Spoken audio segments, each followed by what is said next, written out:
Hello, everyone, and welcome to the SoxProspects.com podcast, the web's number one source for information on the Boston Red Sox from top to bottom, from Fort Myers to Worcester, across the Pike to Fenway, and all stops in between. Thank you for listening. My name is Ian Kundle. I'm the director of scouting of SoxProspects.com. A little later on, I'll be joined in this episode by Geoff Pontes of Baseball America. Geoff and I had a great conversation about the draft, kind of previewing just the draft in general, then going deeper dive into some players that have been linked with the Red Sox or in various mock drafts and couple other interesting draft related subjects. So I think you'll all really enjoy that interview. That's going to come up a little later. Before we get to that, however, if you enjoy the show, there are some ways that we hope that you can support us. First, spread the word, tell a friend, tell a relative, tell your favorite mock drafter. You can also help by rating and reviewing us on Apple Podcasts, iTunes, Spotify, and wherever you can listen. Also, the Sox Prospects donation drive is still live. Our goal is to raise $10,000 this year with your help. We've kept the site free now for over 20 years, and we hope to do so for the foreseeable future. Donations help cover site costs in two primary areas: first-hand coverage, travel costs for scouting, and general IT costs such as hardware, software, internet costs, and hosting fees. To make a one-time donation, please head to soxprospects.com/donate. I really appreciate all your support with the donation drive. We're I think just about 3/4 of the way to our goal. So it'd be great to get that over the line. Really appreciate everyone who's contributed. If you haven't yet, please consider. Finally, of course, you can also support us on patreon.com/SoxProspects. Get some real neat perks for your per episode pledge there. And of course, send your emails to podcast@soxprospects.com because we want to talk about what you want to hear about. Before I get to our great interview with Geoff, I just want to talk a little bit about the news, a couple other subjects that have gone on since we last recorded. The first thing, and the big news, and it's kind of a sad one, is Yoelis Cespedes is out for the season. Obviously, Cespedes, he got promoted to Salem, but he never debuted there. He experienced soreness in his left hand.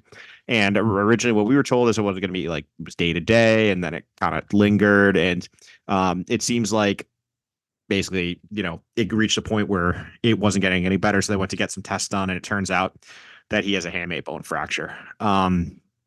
It's really disappointing because I was really looking forward to seeing what he could do against better pitching. Obviously, he destroyed the FCL, advanced bat, bat speed wise, and he's got some real juice in there. But I think, low A pitching would have been a good test for him approach wise. And that's an area that is definitely a question with him. There's a decent amount of chase in there. Doesn't see very many pitches. He's a very aggressive hitter. So it would have been good to see him against more advanced arms, but seems like that's going to have to wait till next year, unfortunately. Seems like he's going to be having surgery. And hopefully, it seems like it's something that it will be not a long-term issue. The other interesting thing that happened is a player from the 2023 draft finally made their debut, and that's Justin Reimer. And Reimer's an interesting one because he was someone who had a little buzz coming in the draft last year. Some scouts liked his hit tool. He graded out really well in some of like the testing models that they did at the draft combine, but he was coming off a ACL injury that everyone knew about, and he still hasn't played. I think he had a setback in spring training, and one thing led to another, and now we're here in July, and he finally made his debut today. He went 0-2 with a strikeout in the FCL, but it was just good to see him back on the diamond. And another interesting name just to keep an eye on. He's someone we've had a lot of trouble ranking because the reports from college weren't really great because he didn't really play his junior year, and then he didn't play this year up until now. So it'll be good to hopefully get a look at him at the end of the season, either Salem or Greenville when I make my way down there. Transaction-wise, with the major league team, there are a couple of small moves. Naoki Uwasawa was designated for assignment to make room for Trey Wingenter, who we talked about on the last episode. They acquired acquired from the Tigers. Uwasawa he is what he is. We talked about it a lot coming out of spring training. He's not a very good pitcher. And, he came up and gave him a couple innings when they needed it, but we saw in AAA, this stuff is just not good enough. So not really surprised to see him DFA'd. It was pretty clear he wasn't going to be someone who was in the cards for them at any point this year, especially given they're in contention. The other one was a pretty interesting one. It was, they recalled Jamie Westbrook and sent Emmanuel Valdez down to AAA. And I think the reasoning behind this is pretty clear. Valdez's defense is still a work in progress. And when you combine that with this little stretch the Red Sox have where the Athletics and the Royals, and obviously one of the lefties got scratched, but they both have pretty left-handed rotations. And the Red Sox, so they were looking for a right-handed playing second baseman because David Hamilton doesn't really hit lefties that well. Valdez doesn't hit lefties at all. Willie Abreu is not great against him. So they have a bunch of guys that they kind of want to platoon. And with Hamilton, with all the outfielders back healthy, Hamilton's having to play a lot of second base. So there just isn't really room for Valdez given his limited versatility off the bench. So even though he's been hitting well since his recall, it made sense, especially heading into the All-Star break, to get someone like Westbrook in the lineup to be able to hit against those lefties. But the Red Sox in general, too, I know there's been a lot of discourse about the trade deadline. And I just think I understand it's frustrating for fans to hear this, but nothing's going to get done right now. Like, teams don't make trades in this stretch. It's kind of no man's land. You either need to be aggressive, and that would have been a couple weeks ago, make a deal, or you're just going to wait up until the deadline now or a few days before the deadline. Because especially when you look at like the National League, there's only 5, 6 teams that are clear sellers right now in all of baseball. I mean, in the American League, you've got the White Sox, you've got the Athletics, and you've got the Angels. 3 there. You go to the National League, the teams that are really out of it, quote unquote, you got the Marlins and the Rockies, and then maybe the Nationals. But even the Nationals are only like 6 games back of a wild card. And now, I mean, they're not expected to compete, and they've struggled in the last few, but still, I mean, you could see that maybe talking themselves into, oh, we're going to get, some prospects. James Wood just came up. We're going to get some guys back healthy. Maybe we can push for that third wild card. I mean, there's a lot of teams. It's really jumbled. Like at 45 or 46 wins, so right around 500, you got the Giants, the Diamondbacks, the Reds, the Pirates, the Cubs, and the Mets. So there's a bunch of teams fighting for that last wild card spot. So it's really hard to find sellers right now. And if a team is willing to sell, the cost is going to be exorbitant. So the Red Sox, as frustrating as it is, they're going to wait it out probably. And a lot can change in these next 3 weeks. I mean, they have a gauntlet of a schedule between this last 3-game series against the Royals and then coming out in the second half. And they've done really well in this little kind of softer patch of the schedule right now. But the big tests are ahead. I mean, when you look at this schedule, I'm just bringing it up right now. You got Kansas City for 3. That's a direct competitor for the wild card. You go coming out of the break, you start at the Dodgers, obviously a good team. At Colorado, a little easier, but games in Coors are just weird. Like, that's the kind of series that can really decimate a pitching staff. So hopefully the Red Sox can go in there and kind of get out of there clean, because after that, the Yankees for 3, Seattle for 3, and then their trade deadline. So coming out of the break, or heading into the break, plus with these 3 games, and then afterwards up until the deadline, they play 4 of their 5 series against really good teams or teams that are competitive for a playoff spot right now. That's a really tricky run. And then coming out of the deadline at Texas playing a lot better now. I know some people were kind of hoping they would fall out of it so they would sell. I just can't see it. They have their horses coming back in the rotation. They've got big star players. They were in the World Series last year. I don't see them selling. So you got 3 at Texas, you got 3 at Kansas City, 3 against Houston, 3 against Texas, 4 against Baltimore, 3 against Houston. Those are all playoff teams. So these next 2 months are going to be, or next month and a half, however long this is going to take, is just a brutal stretch for the Red Sox. And so they should wait. Like, a lot can change in these next 15 games over the deadline. And I think that the team, obviously, it's clear that this is a team that's good enough to make the playoffs. Could it make some noise in the playoffs? Who knows? We saw with Arizona last year. Things can get weird in the playoffs. Teams that can sneak in have just as good a shot as making to the World Series as any other team. And with the way the Red Sox are playing on offense right now, and if they can get enough starting pitching, decent bullpen, good defense, base running, stuff like, especially the base running aspect and the athleticism, that stuff really plays in October. So I really would like to see them, assuming they're still, right where they are, or, close to it by the deadline, to go out and buy. But at the same time, I think Craig Breslow has emphasized over and over again, he's going to pick a lane, and it's not just about this year's playoffs. It's about next year. It's about, building a team that can compete for years to come. And so that's kind of the tricky situation the Red Sox are in. But I think there's a way, and they have the prospect capital built up, that they can trade players without really harming their future. They have a lot of depth at certain positions. They have a lot of guys that are kind of fringy 40-man ads that, some teams might really like, that others might not be interested in, or maybe their internal evaluations aren't as good on. I think of someone like that would be like someone like Jedickson Paez. I know there are some teams that really like. He's a really good player, according to a lot of models for teams.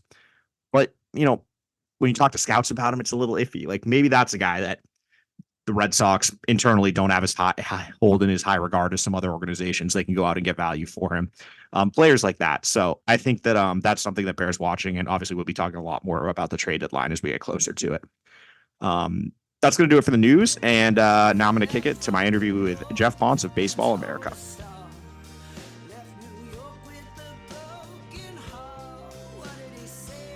All right. It's an honor. With the draft coming up, I figured it was a good time to get it into a draft preview episode. And there's no one better to bring on for this episode than to welcome back Geoff Pontes to the podcast from Baseball America. Baseball America obviously always killing it with their draft coverage. Big week ahead, right? Yeah, man. It's our Sunday will be our biggest day of the year. I mean, it is effectively the Baseball America Christmas is the draft. We just get a subs that day, just a ton of stuff going on. So we got the futures game too on Sunday, right? So isn't it? Futures game is Saturday. Oh, Saturday. Okay. Otherwise, that would be like a conundrum. And to be honest with you, if that was the case, I would probably stick around for just the batting practice of the futures game, because that is by far the best part of the futures game, just to see those guys hit homers in Major League parks. And JJ and I are nuts enough that we actually make like a little scale drawing of the park, and then we mark all the balls that leave with initials. So we tally up who had the most hits and the most impressive home runs. That's awesome. All right. Well, then, so we'll save the futures game. Probably we'll talk about it on the next episode. But let's talk about the draft, because it seems like it's going to be a pretty interesting year. And I think the most pertinent question that is on many Red Sox fans and our listeners' mind is, who is the top California shortstop available, and which one will they take at 12? Really only Bryce Rainier this year. It's not a deep year for prep shortstops, and it's not a deep year for California prep shortstops. So they don't have, it's slim pickings. So that's probably the pick, right? I mean, it sounds like it has to be. And thank you, Geoff, for coming on. That's going to be the draft preview episode. Thank you all for listening. No, I'm just kidding. We're actually going to talk about the draft now. had to get that in there, because I mean, they do have an archetype these last few years with those California prep shortstops. So it'll be interesting. If Rainier goes before them, then we might have a new reign at the top with a different position in a different state. So we'll see. I think just generally talking about this draft class, what are your thoughts overall in comparing it to like last year's in terms of depth? It seems like, as you said, there's not a lot of high schoolers, but overall, what is the kind of consensus about how it stacks up to last year's? Yeah, I think, and this is a point I've made before, but I think as your high school position talent goes and your high school position talent depth goes, is sort of how the upside of a particular draft goes. Mm-hmm. And you take a look at who the superstars are. They tend to come out of high school, or they come out of Venezuela or the Dominican Republic. These guys are signing before they're 19 years old. Those are the true superstars. Even the guys that fall into the fifth round, that's typically where the stars come from. It's a pretty shallow year for high school players. There's no Walker Jenkins in this draft. There's no Max Clark. Where it is strong is it's a strong college draft. I think there's a triumvirate of college pitchers at the top, and Chase Burns, Hagen Smith, Trey Yesavage. However you want to stack those guys up, I think it's reasonable to have any of them 1, any of them 2, any of them 3, depending upon your personal preferences, and maybe even, if we're talking about specifically with teams, what you feel you're good at in terms of player development, and if those guys sort of fit your archetype. It's a pretty good college positional draft too. There's no true superstars. There's no Wyatt Langford. There's no Dylan Cruz. And on the pitching side, there's no Paul Skeens. But I do think it's a pretty strong class, from the sense that there are some guys that you can slot in at the top of the draft that look like they're going to be at least average regulars, if not better. Record-setting players like Charlie Condon, Travis Bazzana. JJ Weatherholt had some injuries this year, but Weatherholt, did win the batting title in Division I as a sophomore. So he does have a track record of being productive. And I think any one of those guys could potentially go 1. Any of them could go 2, 3, maybe one of them drops down to 4 if the Rockies or the Reds like one of the pitchers up there. But I think it's pretty static in terms of there's a group up top, and then it really drops off a cliff. A lot of the guys that you're going to see maybe available at 12, unfortunately, might have been players that I would say even over the last 3 or 4 years might have been more back end of the second round types. Some of that is, I think that some of the depth in the draft too, just in the college pitching side, college positional side, isn't as good as it had been in the last 3 years. The 2020 draft pushed a lot of players to campus. It also pushed a lot of players into the 21 and 22 drafts that maybe got 4 years in school, where they typically wouldn't have. They might have been 6th, 7th round picks, in that 2020 draft if it was 20 plus rounds. Andrew Abbott is kind of a shining example of that, of a guy that didn't get drafted in 2020, now in the big leagues. And I'm sure teams look back and like, we could have taken him in the top 5. If there's even a 10-round draft in 2020, I'm pretty sure a guy like Andrew Abbott gets drafted. So I think some of the effects of COVID are starting to clean up a little bit. We're having, less seniors. This is kind of the last draft where we'll see any of those guys that were impacted really or added that extra year of college eligibility due to the COVID pandemic. So I think that's had some impact just on the depth overall. It's not the most exciting class. I think I look at the last 3 or 4 classes and I definitely say, like, and just from my experience of watching college players, I'm down in the Cape, and I typically focus most of my time over what will be the next few weeks once I get back here. I'm in Texas right now for the All-Star game, but once I get back, I'm probably going to be hammering the Cape for the final 3-4 weeks of the season. And I'll see a lot of 25s and 26s. And just frankly, there aren't a lot of exciting 25s and there weren't a lot of exciting 24s last year. It was kind of a mixed bag. There weren't some of those guys that came onto the Cape and maybe that were 22s or 23s that really stood out. Like a Luke Keeschel, for example, was a really good Cape player, and now he's a top 100 prospect. I don't think we're going to be seeing a lot of those guys going in the second round. Yeah, Keish. I mean, I loved Keeschel in spring training, and it's been fun to watch him carry it over to the season with the Twins. You mentioned something about the college bats at the top with record-setting guys. Can you talk a little bit about the environment that was college baseball this year? Because it seems like there was just an offensive explosion this year. And can you kind of talk a little bit about what has contributed to that, since a lot of our listeners aren't necessarily following the college game as closely as you are? Yeah, so I think some of it is clean, some of it is dirty, some of it's the balls that they're using. I think that if you speak to people across the college baseball landscape, they all think the balls are a little bit more bouncy than they had been. We've seen that, in professional baseball, so it's certainly something that we're familiar with. But then there's a lot of other stuff going on here in terms of maybe bat tampering. Quality of just bats in general has maybe far exceeded what the testing was years ago when we, removed the drop 5 bats and went to, the BB core era, which is, supposed to replicate wood. I think you see some of these bats now, and I coach youth baseball, and I live in a wealthy town where there are kids that buy very expensive, DeMarini and Marucci bats, and that versus the Easton I'm buying my son, like they switch off in batting practice, and all of a sudden he's adding 10, 15 feet onto drives. And I think you see that pretty consistently. We've seen the testing go that way. The EVs are outrageous. I mean, I was looking yesterday at, the final college data, and you have guys like Condon and Bazana and there's others too, who are averaging 95 to 96 average exit velocity. So their average ball in play is hard hit. That's ridiculous. I mean, we go to the pros, it's only the Aaron Judge or someone like that is doing that sort of thing. And it's not even necessarily that high. And, you look physically at Bazana, who's like 5'11", 6 feet, and Aaron Judge, and there's a pretty significant difference. Condon's a big guy, not that big, but he's got that sort of power. So I did an article on this on Baseball America maybe about a month ago, and my goal of the article was really just to talk to draft analysts across 5 or 6 different teams that were a little bit more progressive, so I know I could trust some of the conversations that they were having. They were more on the cutting edge in terms of the stuff that's being done in front offices to sort of evaluate the data and the production. And I think, when it comes down to it, it's like the number itself doesn't matter. The 96 doesn't mean 96 in pro ball, but the 96 might mean, he's in the top 5 or 2 percentile of, batted ball data, in the college game. And I think that's really all they can do. Now it's the area scout's job. And I think with the amount of tools and information and ways that we have to evaluate besides being at the field, I think that the onus is really on area scouts to almost be like private investigators.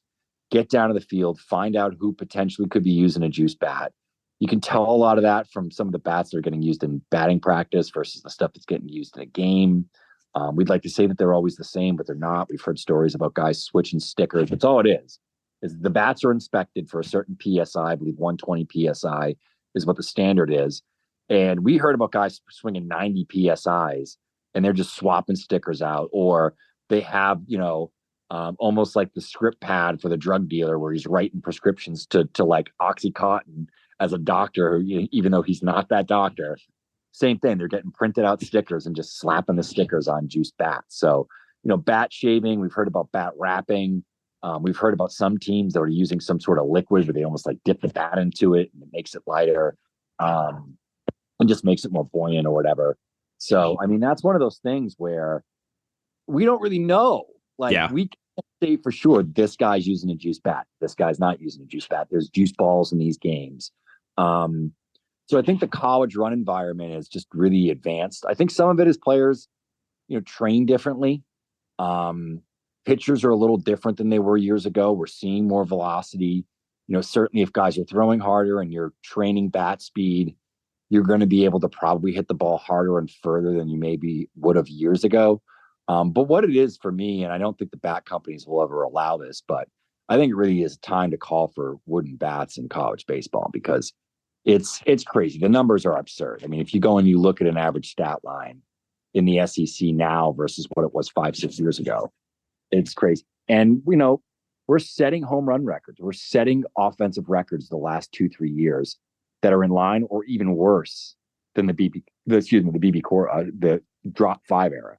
So, when you're looking at something and there was a period in time where we knew the bats were juiced and we made, accommodations and changes and rules and regulations around that piece of equipment to try to, deter some of that.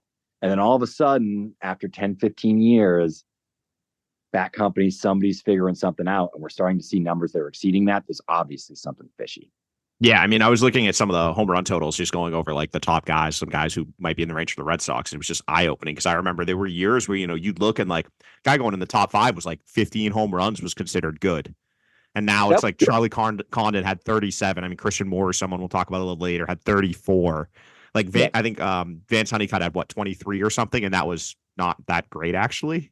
Or 28, excuse me. And it wasn't like even top 10 in the country. And it's just like, and these guys are playing 60 games. It's not like they're playing 130 games, right? Yeah. Those are familiar with in pro ball when guys are playing 130 to 160. They're playing 60 games, 58 games, and they're hitting 30 plus homers. And it's crazy. You had a guy with a slugging over 1,000 over a 60-game season. Like, yeah, that's insane. But yeah, I mean, it's definitely interesting, and I do think I that's part of the human element of the game that I think you just can't take away is with the area scouts. That's not something you can have a computer figure out, or you can figure out by a model. Like you're going to need people on the ground, figuring that stuff out, part of the makeup, and just interviewing all the players and everything. So I think it just shows that as much as technology has taken over the game, there's still there's a big need for the human resource aspect of it, especially with the amateur draft, I think. Moving on to some names that have kind of just been talked about with the Red Sox. I was just it seems like a lot of people in the area, a lot of our readers are kind of want them to go down the pitching lane. And a lot of it, I think it stems from they've really struggled to develop starting pitching. Like there's no sugarcoating that. I did a deep dive on their draft history with pitching, and part of that I think is they just haven't devoted resources to pitching. Do you think this is the year to finally start going down that route? Like we've seen some other teams do, the Angels come to mind, the Guardians come to mind as teams that have put a heavy emphasis on pitchers. I mean, I know the Angels did their all pitching draft, for example. Is this the year that would make sense, or is the class just not really built to, go hard on the pitching side? I got to say, I think it is. I don't know if they'll necessarily get the right guy at 12. Well, that was my next question. Yeah. It could be more of like a second, third round, but actually investing a 7-figure bonus, which I know you did a great article early in the offseason about this, or early in the season about this, how they hadn't invested in, a 7-figure pitcher in however long. And certainly the track record hasn't been great. I mean, historically, the Red Sox haven't done a great job of developing pitching. I mean, I'm 42 years old. I went to Pawtucket games in the early 90s. There's not a lot of guys that I can name from those Pawtucket Red Sox teams that actually made 100 starts in the major leagues. It's kind of like the golden era in the last like 30, 40 years was the Buchholz Lester, and it was kind of two guys. And, Bayo obviously has been a decent one. I think they're doing some good things in the farm. I think there's definitely a philosophy that seems to be throughout the organization from top down. I'm interested to see with some of those changes if they maybe target some different pitchers, guys that maybe have velocity and a great breaking ball, and they're more willing to go after those guys because they see that there's maybe a little bit more water they can get from the stone or whatever. And I kind of feel as if there's a lot of high school pitching that might be there with their second pick, or maybe they underslot somebody at 12 and are able to pull down one of those guys. We saw that a few years ago with Kumar Rocker and then Brock Porter. Hasn't worked out necessarily, but they underslotted Rocker. They're at 3, and then pulled Porter into like the 3rd round. Yeah, so the Rangers, this was the Rangers who did this. Yeah. So, I mean, we've seen teams do stuff like this. I don't think it would be a bad year. There's a lot of interesting pitchers at the back end. A guy like Ryan Sloan, who I really like, sort of a back end first rounder from Illinois. I've had some scouts say that they think this guy, when he's going to be working, as a starter in a few years, like 97, 99, with really good stuff. Cash Mayfield is a little bit older for the class, but a really interesting one. There's a few names sort of there at the back that I think maybe if they wanted to go that route, it could be a possibility, especially considering like the cliff sort of happens at 9 or 10 in this draft. So unfortunately for the Red Sox, unless somebody drops out of that top 10 range for whatever reason, it may be prudent to sort of say, hey, this guy might be, whatever, this much cheaper than this other guy. We like them both pretty much equally. Let's take the cheaper player, and then maybe we can pull down so-and-so pitcher or whatever into the 2nd or 3rd. I get the feeling that they're not going to be scared to go after pitching in like the top 3-4 rounds this year. That's sort of just reading the tea leaves, conversations I've had. It definitely is something that they've talked about internally. I can't make any promises one way or the other. But I think it's probably going to be a position player, just the way things are falling right now with that first pick at 12. But they're sort of like the kickoff of they're the ringmasters of the chaos that's going to ensue from picks like 11 to like 35. And what the Red Sox do could dictate a lot of what happens later in that draft. I think that's why they've been really tight-lipped about it, for obvious reasons, but also because they're sort of in a position that they're one of those sort of linchpins that if somebody figures out what they're doing there at 12, they could maybe predict what's going to happen in, a few of the picks following, or, who might move up or down boards. Yeah, that makes sense, because I was looking at your top 100 or top 500, excuse me. Don't want to sell you short. Top 500, the Baseball America top 500. And it seems like where they're picking, that's kind of like the dead spot for pitching. Like, you have the 2 guys at the top. You have Yesavage, who is kind of in their range, but he might go higher, he might go lower. Maybe they like bats better. Then there's a ton of bats, and then you have some more pitching in like the mid-20s coming back in. And I think we can safely assume that Hagen Smith and Chase Burns are not going to get to 12. Is that a fair? Yeah, I would be shocked unless there's some really evil rumor that comes out the next day of those guys. I can't imagine that either of those players are going to be there. I mean, I would be shocked if Smith and Burns even make it to the Cardinals at 8 or whatever. I mean, I think those guys are gone in the first 5 to 6 picks. Yeah, that makes sense. I mean, we've seen the impact college pitching can have, especially if it can move quickly. I mean, Paul Skeens today threw 7 no-hit innings, and obviously he's kind of a unicorn outlier. Yeah. But I think we've seen teams, the organizations like the Mariners and some others have shown if you have the right college pitching and a good depth staff, you can get those guys up quick. And I think that matters to a lot of front offices, especially with first-round picks. For sure. And I mean, you even look at some of these guys that I just think this is a whole other tangent. I think that from a development standpoint, for pitchers going to college baseball and pitching in competitive games that matter, that are on TV, where you have a fan base, where you have a coach, where he's given the ball to a guy that is going to win him games because his job depends on whether he wins games or not, has an advantage. And I think it teaches guys to pitch. And that's an element that's missing from a lot of these stuff monsters that come out of high school that we see beat up on the lower levels, and they get up to AA, and then all of a sudden it's like, can this guy consistently throw strikes? Can he show different shapes? Can he hit different locations? Can he be efficient? I mean, even a college pitcher from last year that has kind of bounced back in a big way, Chase Dolander. Internally, I cover the Rockies too, and one of their one question with him is like, can he be more efficient? Like, yeah, he's striking out 11 every time he goes out there, but he's at 100 pitches or 90 pitches in the fifth inning, and it's like that's just not going to get it done at the big league level. So I think you need to have guys that know how to get outs in a variety of ways. And there's certainly some questions, I think, with Burns around that, though he has been really successful in a power conference. I think Hagen Smith has some of those questions. I have less of those questions with Yesavage. I think that he's a really well-rounded pitcher. The command's really good. It's a unique fastball. He doesn't maybe have the outlier power and traits that Burns and Smith has, but still has some pretty good power and some pretty good traits. And is a guy that really knows how to pitch and get deep into games, can show you different looks depending upon the inning. And knows how to, sort of throw the right pitch that a guy will swing at and get a ground ball or whatever it is. And there's value in that. I mean, there really is. Oh, definitely. I mean, that's, I think that's one of the hardest things with the stuff monsters now is that you can have all the stuff in the world, but if you don't have pitchability and feel, it's not going to matter eventually. Like that's going to catch up with you. And speaking of Yesavage, is that how you pronounce it?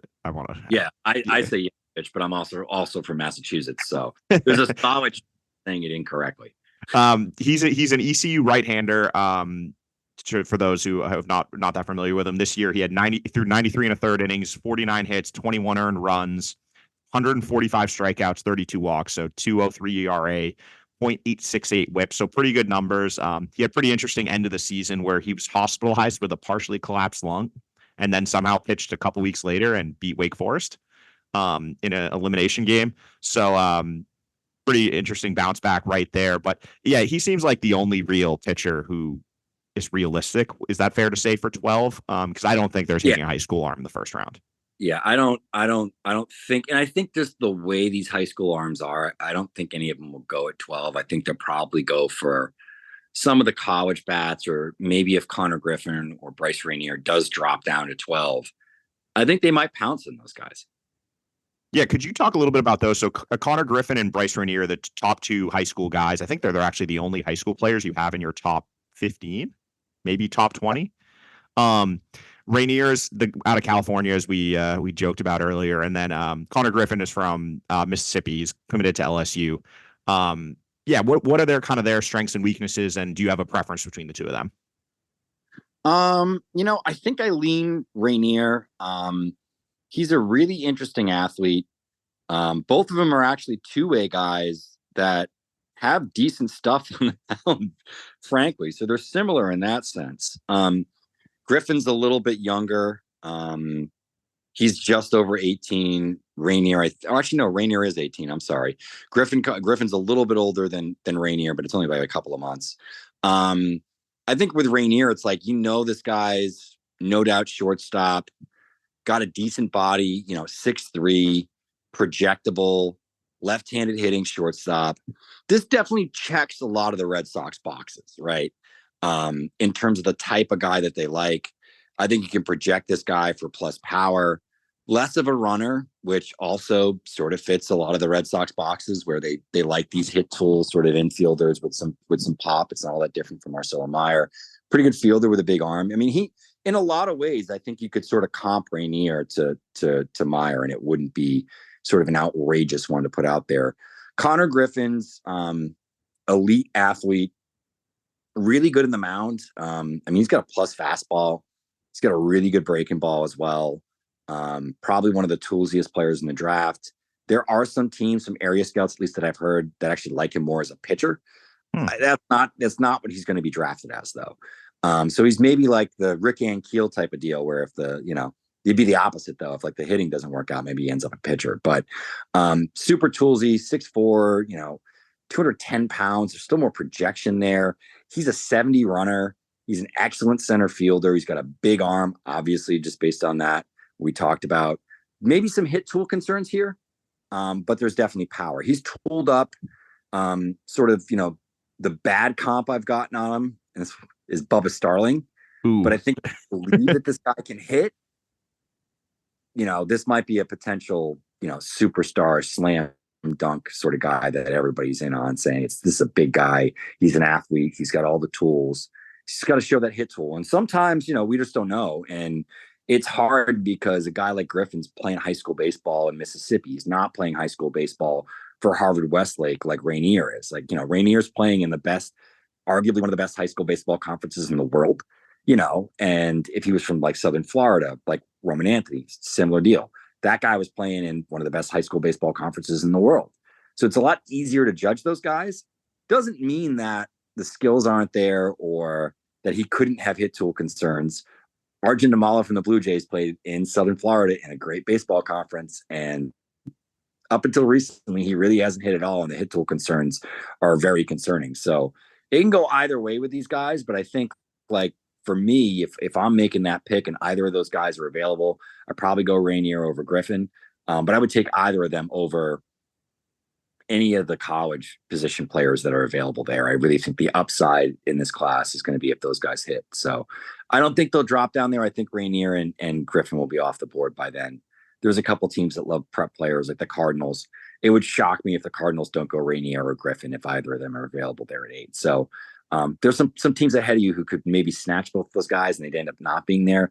If they do drop, I think it would be an interesting pick for the Red Sox. And I'd be pretty excited as a Red Sox fan if either of those players do end up with the Sox.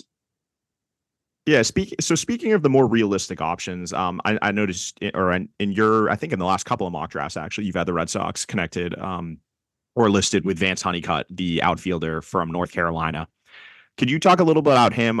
He's a 6'3" center fielder this year in 302 plate appearances, 318, 410, 714 with 28 home runs, 28 steals, then 83 strikeouts and only 38 walks. Strikeouts are the issue. We talked about this off air the other night. Skills tend to get better as guys age. I don't think that, it's a non-factor, but historically there are not many guys that have had over 20% K rates in college that have been good in pro ball. Maybe there's one or two. I think Spencer Jones was maybe in that group, and he obviously hasn't made the big leagues yet and has had his struggles in pro ball. But a lot of them don't even necessarily get to that sort of lofty prospect status. I think Larnach had a decent amount of strikeouts, but it wasn't this high. He's interesting because he started to swing a little bit more this year. I think the thing with Honeycutt is he does walk a lot. It's tools for days. He's probably legit 60 plus runner, might be a 70 outfielder with a plus arm. There's big juice. We were talking about some of the EVs the other night. It might be a 40 hit tool. So kind of in the same way we're talking about Konor Griffin, that's the risk here is if you take a guy like this, yeah, he has that sort of fallback option where maybe this guy turns into Brenton Doyle or something, but it's a risky pick. I'm pretty sure that he's somebody that the Sox have been connected with for quite a while. I mean, I know Carlos, I think, was mocking him back in March to the Sox. But he's definitely somebody that I know that there's interest in. If you're working down in that area, that the Red Sox have been, on Honeycutt and have done their due diligence. So I think he's definitely an option there at 13. Is he the pick? I don't know. It really depends on how the 3 or 4 picks ahead of them sort of shake out. Well, and it's interesting too, because he does seem to check a lot of boxes with the way, especially with maybe not so much as the minor league level and the way they've drafted the last few years, but you look at the way the MLB team is playing right now. And what are the hallmarks of this Red Sox team? It's athleticism, defensive versatility, and power. And he would check all those boxes. So I think even if there are hit tool concerns, I would agree that he does seem to fit a lot of the stuff that they're looking for and trying to build with the team they have right now. Another name that is kind of in that range, I think you have him actually 12th, so exactly where the Red Sox are picking, is Christian Moore, the second baseman out of Tennessee. We mentioned him a little bit earlier, but he had 375, 451, 797 this year with 34 home runs and 5 stolen bases, 49 strikeouts to 38 walks. I think the biggest thing I noticed when I was kind of just doing some research prepping for the draft was he made big gains with contact this year. I think his contact rate jumped like 10%, more than 10%. Strikeouts dropped 10%. So what have you kind of seen from Christian Moore this year, and what would make him an appealing pick for the Red Sox? Yeah, I think, he's not going to play shortstop.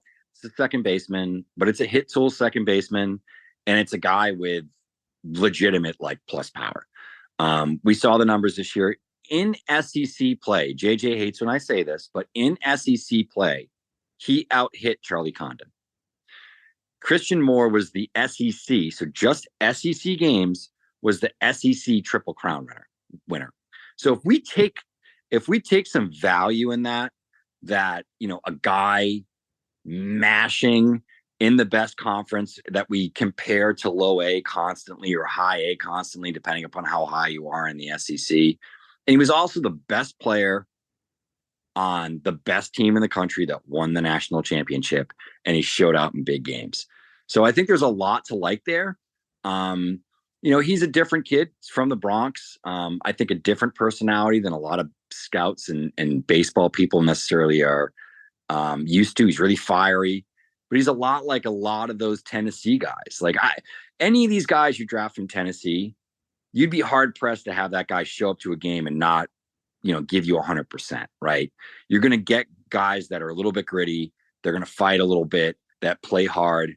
Drew Gilbert, Jordan Beck, anybody that's come out of that program sort of follows within that same mentality. So I think there's a lot to like here with Christian Moore. This is another pick that if they made it, I would prefer him to Honeycutt. I understand there's less defensive value with him than Honeycutt, but I do think the offensive upside with Moore, if these gains are to be believed that we saw this year, there's a chance that this guy is, an above average major league hitter at peak. I want to touch on one thing. So are you saying that Georgia schedules bad opponents in order to pad stats early in the season?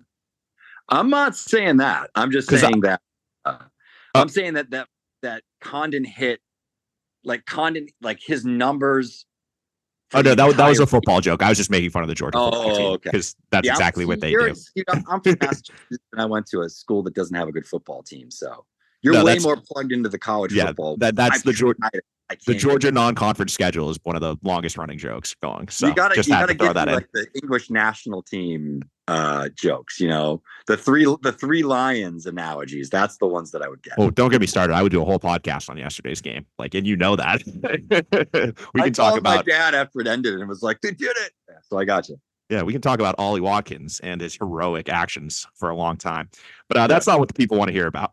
What they do want to hear about is a couple of Florida State players that you have currently at 14th in your ranking. You have James Tibbs, who's a first base outfielder. Then at 16th, you have Cam Smith, who's a third baseman. I think James Tibbs is P. Flaherty, one of your coworkers' personal, I think, favorite player in the draft almost. I think he's been... Absolutely. Yeah. Could you talk a little bit about them and why you guys have Tibbs ahead of Smith in the rankings? Because they both seem pretty interesting bats. Kind of what pushes Tibbs a little bit ahead of Smith for you guys? I think it's a pick 'em. Okay. Saw both these players in the Cape. Last year, Cam Smith was the best hitter on Hyannis. Was an all-star. Participated in the Cape League All-Star game. James Tibbs, one of the best hitters on Brewster. Cape League All-Star, participated in the Cape All-Star game and the Home Run Derby. Tibbs is a little bit like the guys we would have watched in the corner outfield back in the 80s and 90s. It's not the best body, but he's got power. He mashes. It's a pretty good hit tool. Sort of an average outfielder, fringe average outfielder. There's not a ton of defensive value there. But another hard-nosed ball player. I think guy that's always going to give you good at bats. Maybe not as much upside as Smith. Cam Smith's a big guy. Not a great defender at third, but he's made some strides. What I saw last year on the Cape, because he's a draft eligible sophomore, what I saw from him on the Cape last year was a guy who struggled for the second half of his freshman year with whiffs and made some adjustments, worked with some hitting coaches. I think Tino Martinez is actually the hitting coach in Hyannis. Don't quote me on that. I got to double check on that one, but I think he's still the hitting coach in Hyannis, but pretty sure Tino had worked with him a little bit, and the swing was different. Even from I was there for the opening night of the Cape. I saw Orleans against Hyannis back in 23. Smith sticks out. He's 6'4", 6'5", big, strong guy. As you watched him progress throughout the season, the whiffs just shrunk. The hard hits continued to gain. He was one of the best players in the Cape. Personally, I think I would have him over Tibbs. I don't know if that's the consensus in the industry. I think there's a lot of skepticism around some of the approach and contact gains Smith has made. But when I see a big player like that with that sort of raw power that can maybe stick in the dirt, I think that's really interesting. So, I think both of those guys maybe are options there at 12. But the issue that I see, just based on the things that I've heard from Red Sox folks, is, I would assume that positional value will be key. And I don't think that those guys they certainly don't have the positional value that Vance Honeycutt has. And I don't think they have the positional value that even Christian Moore has at second base. Yeah, that makes sense. And on those gains you mentioned with Smith for contact, he went from 28.7% strikeout in 2023 to 15.2% this year. So talking about a 13% drop, like that's legit stuff right there. And only 2 years of college too, Yeah. So he's a younger guy. He's he's going to be 21 at the age of the draft. So he was older and when he entered college, but now he's going to be coming in right at, a normal age. Is there anyone else kind of in that range of bat that you like that might kind of fit the Red Sox archetype when it comes to positional versatility, like athleticism, things like that from the college rounds? College is a little bit more of a question. I think that you have a guy like Carson Bench. This is the name that I would keep in mind. Carson Bench is a really interesting player. Was a two-way guy. I saw him a little bit on the Cape. He's going to be a hitter in pro ball, center fielder. He's got a big arm in center. Not the greatest runner. It's a lot of sort of 50 tools, but it's maybe an above average to potentially plus at peak hit tool. Left-handed bat. Certainly can play all three outfield positions, though he may end up in a corner. I think this guy's really interesting. He's a personal cheeseball of Ben Badler, who I actually flew out here with from Texas, and he talked to me a little about Benj. Benj is a guy that has moved up draft boards a lot. I'd have to look at where he was in our rankings maybe 2 or 3 updates ago, but I want to say that he's jumped maybe 15 spots, 14 spots. He's certainly somebody that's got to be on their board in that range. I don't know this for certain.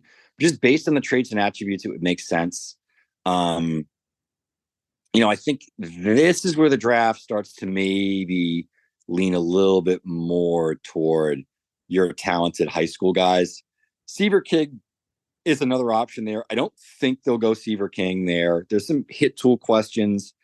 He is pretty quick. There's power.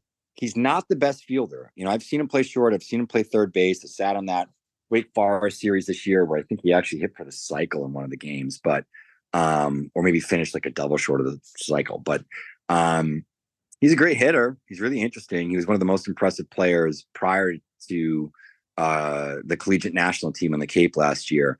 And he's a guy that played D2 ball and then actually transferred from, I believe, Wingate to Wake Forest this year. So only had 1 year of Power 5 experience. He's a little bit more raw for that reason. But I don't know if he necessarily fits their traits because of some of the defensive questions, the hit tool questions. And though he does have that speed and power, I wonder if some other guys like a Bench might actually get to more overall ability at peak because of the quality of the hit tool and just the baseball skills. That makes sense. Yeah, I think one name that I was kind of eyeing, and someone actually you guys have a little lower, but if they're kind of going maybe the underslot route in the first round, I wonder if someone like Ryan Waldschmidt would kind of fit what they've been after, just because he's like a hit tool guy. Seems like the approach is there. And he's a freaky athlete too. Like the athletic that was the other thing. Is pretty good. I know he's a team that some of the more progressive teams at the back end of the first are all over him. I think that he dropped a little bit, stupid as this is, because of his showing in the College World Series. He wasn't great there. And I think that's sort of a potential question mark with him a little bit. So yeah, I mean, that's a tough one just because I don't know if he's in that range. I think the earliest that we would see Waldschmidt myself, 17, 18, 19, 20. I think 12 is a little rich for my blood there. I don't think the Sox go there at 12.